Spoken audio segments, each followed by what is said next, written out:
You're listening to Ideology. Support our work on Patreon and be sure to submit your requests for topics in the comments below.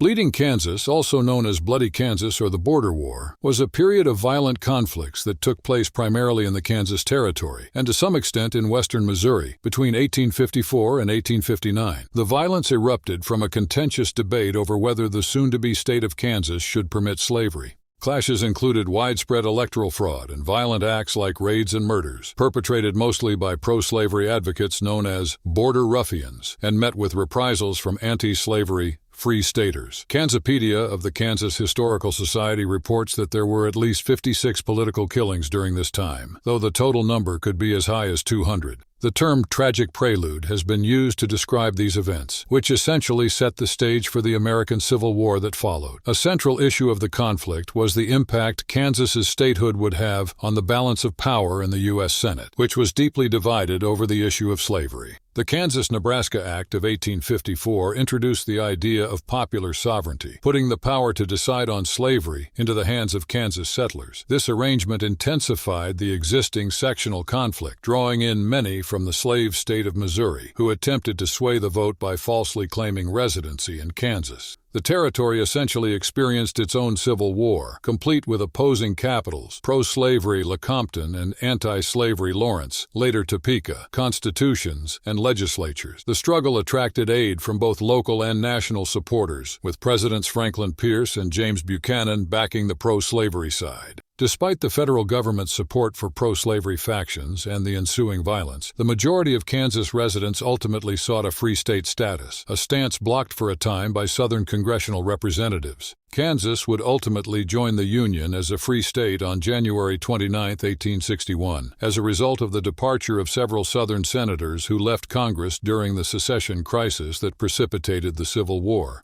Although the larger-scale violence subsided, the region continued to experience skirmishes throughout the Civil War, but Kansas remained under Union control. The significance of Bleeding Kansas lies in its foretelling of the inevitability of armed conflict over slavery in America. The violence caught the nation's attention, sending a clear signal that the divisive issue of slavery might not be settled without a fight. This turbulent chapter in history is commemorated through various memorials and historic sites that honor the struggle that occurred in Kansas and its broader consequences for the nation. Origins. In the mid-19th century, as support for abolitionism gained momentum in the United States, a delicate equilibrium existed in Congress between Northern and Southern lawmakers, as both sides had approximately equal political power. Amidst these rising tensions, the westward expansion of American settlers and the ambition to link the eastern states with California via a transcontinental railroad drove the need to integrate this region into the Union. However, a contentious issue arose: how these new territories would handle the subject of slavery upon becoming states. This dilemma had previously stirred considerable debate in Congress following the aftermath of the Mexican-American War. The Compromise of 1850 had provided a temporary fix by allowing Utah and New Mexico's inhabitants to use a popular vote to decide on their slavery laws, setting a new trend in the debate on the matter. Fast forward to May 1854, when the Kansas-Nebraska Act was passed. This act established the territories of Kansas and Nebraska on what was originally Native American land, destined for U.S. settlers. Senator Stephen A. Douglas of Illinois presented this legislation as a means to mollify Southern Congress members, who had previously balked at the prospect of adding states from the Nebraska Territory under terms that reflected the Missouri Compromise of 1820. That earlier compromise had banned slavery in territories north of the 36 degrees 30 minutes parallel and west of the Mississippi River, with Missouri as the sole exception. The South feared that incorporating Nebraska as a free state would tip congressional power in favor of the abolitionists. Douglas introduced the idea of creating two territories rather than one. He also brought in a popular sovereignty element, which allowed the settlers of Kansas and Nebraska to determine the status of slavery, much like how Utah and New Mexico were treated. This provision directly undermined the Missouri Compromise by making room for slavery in territories where it had been outlawed, given both Kansas and Nebraska lay north of the critical latitude line. Most lawmakers, Douglas included, assumed that Nebraska settlers would vote against slavery and Kansas, being closer to the slave state of Missouri, would vote in favor, keeping the balance of slave and free states constant. While this prediction held true for Nebraska, where slavery found little favor, the situation in Kansas was miscalculated. Abolitionists strongly opposed the nullification of the Missouri Compromise, and Kansas ultimately turned into the primary ideological and physical battleground over the issue, earning the nickname Bleeding Kansas.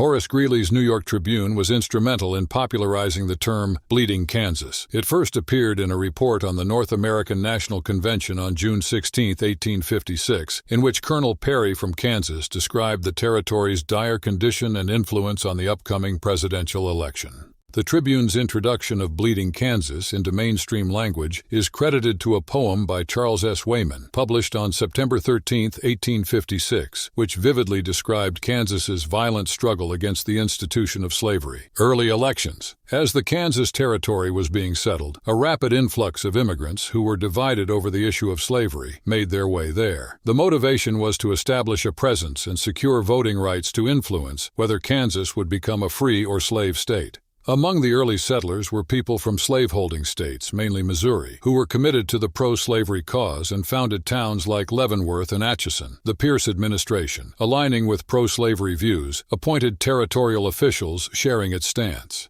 Reacting to claims of a northern influx, pro-slavery advocates, some not actual residents of Kansas, came in large numbers to affect political outcomes, with many of the early territorial elections marked by dishonesty and coercion. In a notably contentious election in November 1854 for a non-voting delegate to Congress, a group of armed pro-slavery activists from Missouri, dubbed Border Ruffians, or Southern Yankees, flooded into Kansas.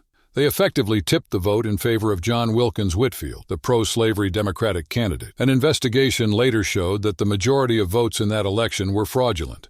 For example, in one district, a mere 20 out of 604 votes were cast by legal residents, and in another, only 35 out of 261 votes were by residents. Concurrently, abolitionists from the North, aiming to counteract Southern efforts, encouraged their sympathizers to move to Kansas and establish it as a free state. The most renowned abolitionist among them was John Brown from Leavenworth, who had come from Ohio. Organizations such as the New England Emigrant Aid Company, established explicitly to help anti-slavery settlers reach Kansas, assisted new arrivals from the North. It has been colorfully rumored, though not verified, that the abolitionist preacher Henry Ward Beecher sent Sharp's rifles concealed in crates labeled as Bibles to these new settlers, which were later referred to as Beecher's Bibles. Despite the hope of sending 20,000 New England Yankees to the region, by the end of 1855, only around 1,200 had settled there.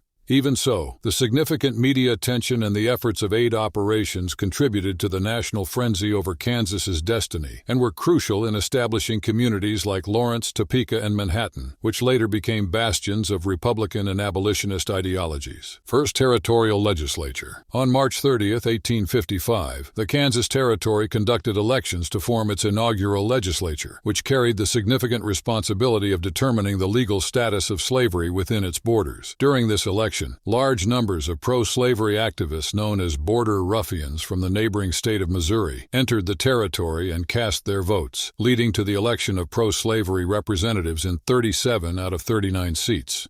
However, two Free State advocates, Martin F. Conway and Samuel D. Houston from Riley County, managed to secure their positions amidst the overwhelming pro-slavery majority. The legitimacy of the elections was strongly contested by Free Staters who claimed fraudulent activities had influenced the outcome. The acting territorial governor, Andrew Reeder, attempted to address these accusations of election fraud by annulling the results in 11 out of the 40 electoral races, a decision which failed to fully satisfy either faction. A subsequent election on May 22 aimed to replace the voided seats, which resulted in a swing favoring the Free Staters, who secured 8 of the 11 seats. Nevertheless, the pro-slavery proponents continued to possess a significant 29-10 majority. When legislators assembled in the newly established territorial capital of Pawnee on July 2, 1855, they promptly dismissed the May special election outcomes and reinstated the previously elected pro-slavery delegates from March. During a controversial week, the legislative body transferred the capital to Shawnee Mission, located near Missouri, where it endorsed Missouri's slave laws, laying the groundwork for pro-slavery statutes in Kansas. In defiance of the pro-slavery actions, Free State supporters gathered their own legislature in Topeka, declaring it the lawful government, and labeled the competing body in Lecompton as fraudulent. This assembly drafted the Topeka Constitution and selected Charles L. Robinson, aligned with the New England Emigrant Aid Company, as the territorial governor. Governor Reeder, who was appointed by President Franklin Pierce and served at the president's discretion, was removed from his post on August 16, 1855, and succeeded by the Southern sympathizer, Wilson Shannon. Faced with growing discord, Reeder left Kansas covertly. President Pierce publicly disregarded the Free State Legislature, branding it as rebellious in a communication to Congress. On January 24, 1856, a special congressional committee was sent to investigate the hostile situation in Kansas in 1856. Summarizing their findings in July of the same year, the committee concluded that had only actual settlers voted in the March 30, 1855 election, a Free State legislature would have been rightfully elected. They further confirmed the Free State claims that the seated legislature in Lecompton had no legitimate authority to enact laws, essentially verifying earlier accusations of its illegitimate nature. Constitutional fight. During the tumultuous period referred to as Bleeding Kansas, initial conflicts arose primarily over establishing a constitution for what would eventually become the state of Kansas. Anti-slavery advocates associated with the Free Soil Party authored the Topeka Constitution in December 1855. This initial constitution provided the framework for a free state government in the territory, which contended with an official government elected with the interference of Missourians. Investigations would later expose these Missourians for electoral fraud, voting in Kansas while not being legitimate residents, and then returning to Missouri. On June 30, 1856, in light of President Pierce's proclamation that the Topeka government was extra-legal, Congress refused to confirm the Topeka Constitution. President James Buchanan, a Northerner with pro-slavery leanings similar to his predecessor, took office in 1857. That year witnessed another constitutional convention in Lecompton, which by early November had put together the Lecompton Constitution, virulently supporting slavery. President Buchanan supported this constitution, and it came before Kansans in a referendum solely to vote on a clause regarding slavery. Anti-slavery proponents boycotted this, as they realized the Constitution would protect existing slavery practices regardless of the vote's outcome. Despite this, the vote on December 21 resulted in 6,226 in favor to 569 against, including the article on slavery. Allegations of voting malpractices led Congress to demand a fresh election. The subsequent vote on August 2, 1858, saw a decisive rejection of the Lecompton Constitution, with 11,812 to 1,926 votes. Concurrently, Free State representatives drafted a third constitution in Leavenworth. Noteworthy for its progressive stand on granting voting rights to every male citizen without racial discrimination, it faced some resistance from Free State Democrats and, after being sent to the U.S. Senate on January 6, 1859, received little enthusiasm and eventually stalled in committee. The final document from the Free State faction was the Wyandotte Constitution, created in 1859 and grounded in an anti-slavery viewpoint. It won public approval through a referendum by a vote of 10,421 to 5,530 on October 4, 1859. Still faced with an upper chamber of Congress dominated by Southern states, the Wyandotte Constitution's endorsement was deferred. However, the political landscape shifted when secessionist states began withdrawing from the Union in January 1861, leaving Congress without their veto power and enabling Kansas to be promptly admitted as a free state that very day. Open violence. The Wakarusa War commenced in Douglas County on November 21, 1855, following a personal dispute that escalated into violence when Franklin Coleman, a pro-slavery settler, fatally shot Charles W. Dow, a Free Stater, the first settler to be murdered in the Kansas Territory. The local sheriff, Samuel J. Jones, chose to arrest a Free Stater instead of Coleman, leading to the capture and subsequent rescue of the prisoner by a Free State group. This series of events sparked the first armed confrontation in Kansas between pro-slavery and anti-slavery factions. Kansas Governor Wilson Shannon called upon the Kansas militia, resulting in the mobilization of a pro-slavery force primarily from Missouri, which besieged the town of Lawrence.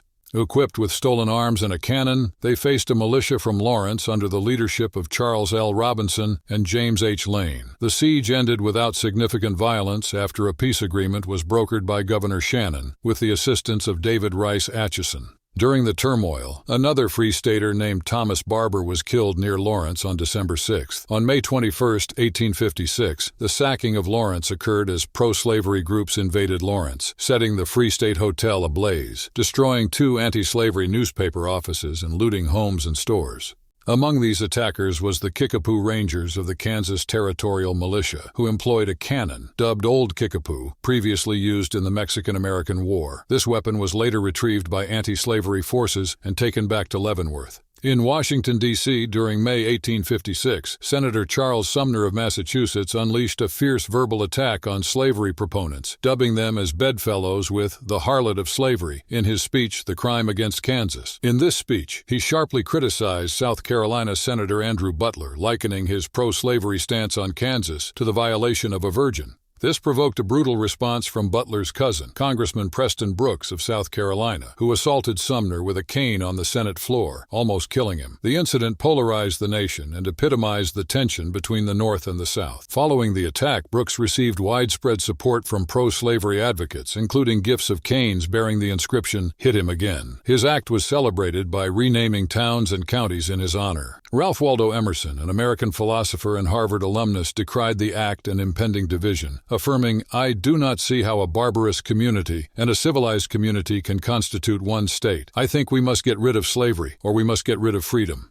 Meanwhile, advocates of slavery sported necklaces made from Sumner's cane fragments. In Kansas, unabated violence led John Brown and his followers to target pro-slavery settlers at Pottawatomie Creek on May 24, killing 5 men with broadswords and igniting further conflict. The controversial pro-slavery government of Kansas, backed by President Pierce despite evidence of voter fraud, continued its rule from Lecompton. When President Pierce dismissed the Congressional Committee's findings on illegal voting, the Free State faction dubbed the legislative body the bogus legislature. On July 4, 1856, U.S. troops commanded by Colonel E.V. Sumner, the senator's cousin, were deployed to Topeka and threatened the Free State legislature with artillery before compelling its disbandment. Escalating tensions in August 1856 saw thousands of pro-slavery men advance into Kansas, culminating in a confrontation at the Battle of Osawatomie, where Brown's forces clashed with 400 pro-slavery soldiers. Governor John W. Geary later managed to quell the hostilities and broker peace.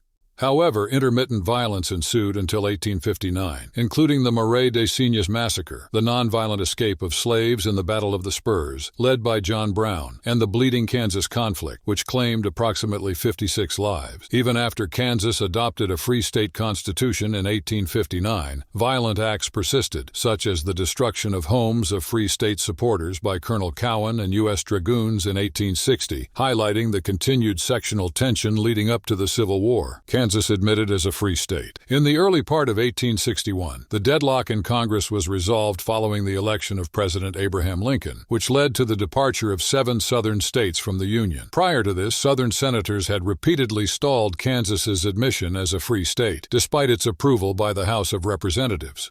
However, the secession of these states resulted in the departure or expulsion of their senators, clearing the way for Kansas to join the Union in a matter of days under the Wyandotte Constitution. As these events unfolded, there were efforts by pro-Confederate factions in Missouri to pull the state out of the Union, and they temporarily managed to set up a government that the Confederacy recognized and accepted. Yet by the close of 1861, Union loyalists had firmly secured Missouri's government. The lack of Missouri's support meant that the Confederate military forces could not pose a significant threat to Kansas's newly established free state government. Still, the outbreak of the American Civil War in 1861 ignited further skirmishes along the Kansas-Missouri border. This guerrilla warfare was a sporadic but persistent occurrence throughout the conflict.